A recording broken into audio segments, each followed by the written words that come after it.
Bismillahirrahmanirrahim. Welcome to Basic Engineering Mathematics, chapter number 5, whose name is percentages. And remember that percentage, before starting percentage, I want to tell you here, we had already discussed chapter number 1, 2, 3, 4 in series, and the playlist of each chapter is available in English and Urdu on this channel. You can watch these playlists to further better understanding for yourself. So let's start the topic for the today. Today's topic is very simple. First of all, we are going to discuss the introduction of the percentage. What is a percentage? As you many times listen about the percentage in your daily life in engineering purpose, and so we will try to introduce about the percentage. Second thing, we will try to discuss the percentage calculations, how to calculate the percentage, how to convert from one form to another form. That is the main very important two topics we will try to discuss today, and at the end, as usual, homework and their answer. First of all, percentage is a number or a ratio expressed as a fraction of 100. Whenever we talk about out of 100, it means it's a percentage. For example, a student gained 20 marks out of 40. When I say that student gained 60 marks out of 100, then it means it's a 60%. But when I say it is something out of 50, out of 60, it's not a percentage. When I say a student gained 30 marks out of 100, it means student gained 30% marks. So when the denominator is 100, it means this is a percentage. So it is often denoted by using a percent. This is a percentage sign, and we will use this sign and abbreviated by PCT, percentage short form, and sometimes PC is also used. And here you can see that most of the time this shopkeeper and other, it's very standard form. So it most widely you can see that percentages every time in the shops, in everywhere it's used. For example, this is a percentage chart of the shopkeeper, and these are the percentages of different product sales, and you can see that we can easily understand without further need of the concept, without further calculations. Anybody can judge without watching very simply that this one has a greater percentage, this product, for example any product, then this particular product means its sales is very high as compared to the others. You can see that 59%, it means that this is out of 100. If we take all these products sale as 100, it is 59. So it is only 8, this one is 10. So this is a sample, different quantities sale. So okay, percentages are used to give a common standard. Okay, remember this thing.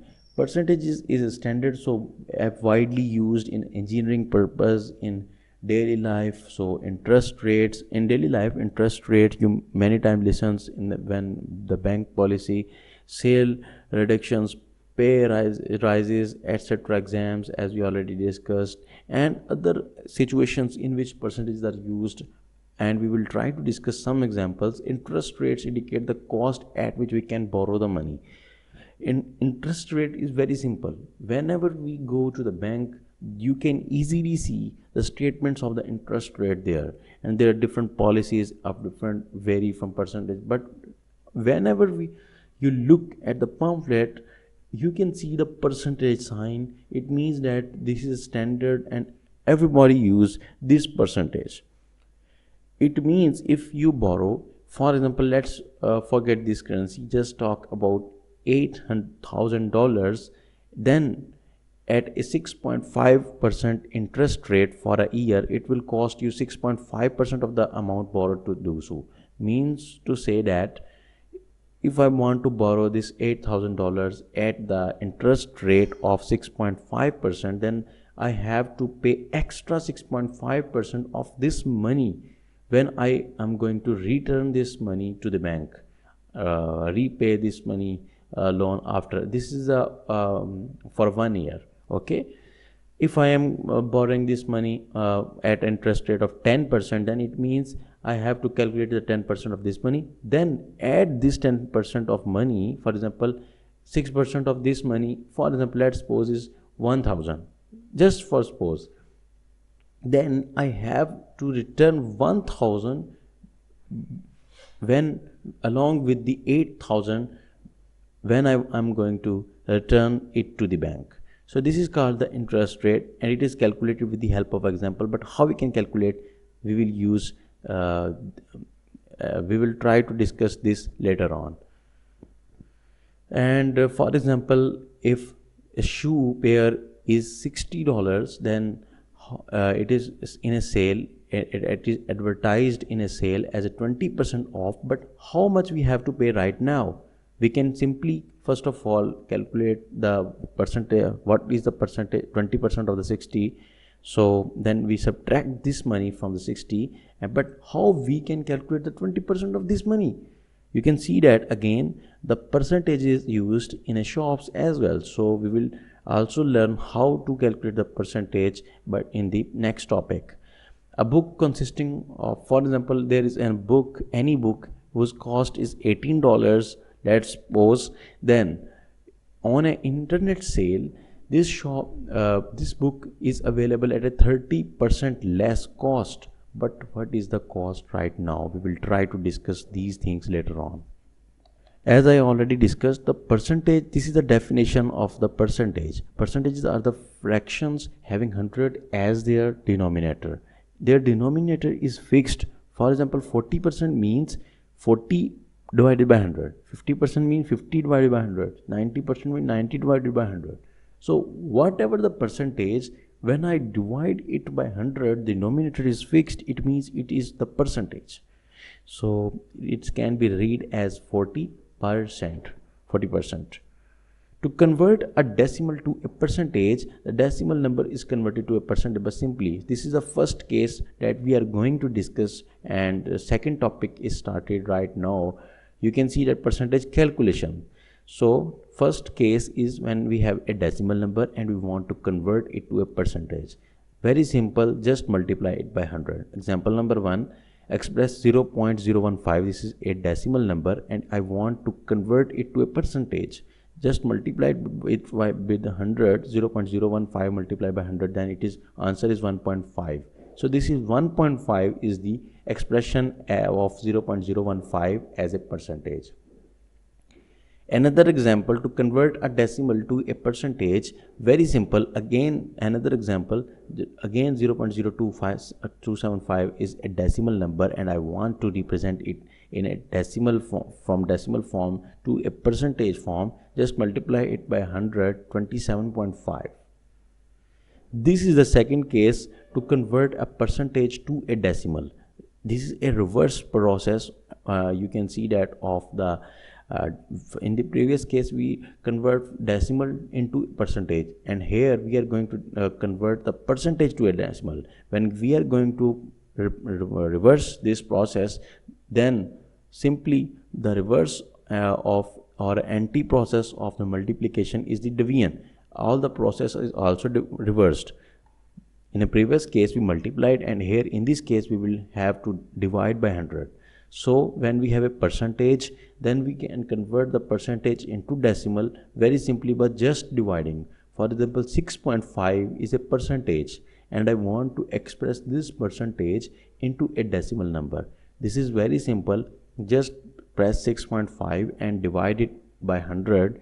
Then the answer is 0.065. This is the expression of 6.5% as a decimal number. Again, another example, if I want to represent the 17.5% into a decimal number, just divide by 100, then it is the answer. This is the third case. If we want to, this is the third case in which if I want to convert a fraction into a percentage. Simple process. Again, a fraction is converted into percentage by multiplying by 100. We have to multiply this to 100 to convert it into percentage. Whenever we have to multiply by 100, for example, either it is a decimal fraction or a fraction or a decimal portion, as we previous case, we have to multiply it by 100. Either it's a fraction or a decimal case. Just when we multiply by 100, then it is converted into percentage. Now we can see that 5 by 8 multiply by 100, it is the numerator. As you can see that if there is nothing in the here, then it means it is here, it has a denominator which is 1. So 8 multiplied by denominator of this, that is 8 into 1, 8, 5 into 100, 500. So pressing the shift key, the answer is 62.5. This is the percentage. And if I want to go back into reverse wise this process, then we will discuss later on. Here this is another example. You can see it by yourself by pausing this video. This is another example of how we can convert. This is very interesting example. Here in this case, these are the two different scores of the students, and he wants from you to told that which one is the better. So this you can see by yourself, and this is the reverse process. And the fourth case, to convert a percentage into a fraction. And when we want to convert the percentage to a fraction, then always we have to divide by 100. So 75%, and if we want to convert into a fraction portion, then we have to divide by 100. Dividing by this by 100, the answer is 3 by 4. This is a fraction portion and the most simplified form after cancellation. But if I press the shift key of the calculator, then it will go into the decimal portion, and this is the second case. This will become the second case. This fourth case will go into the second case. But here I need to convert the percentage to a fraction, so I'm not going to press this key because I need a fraction, which is a simplified. This is the homework. Practice these questions, very simple questions yourself, and if you found any difficulty, definitely 30 days support is available for you. Watch, learn, grow. See you next time.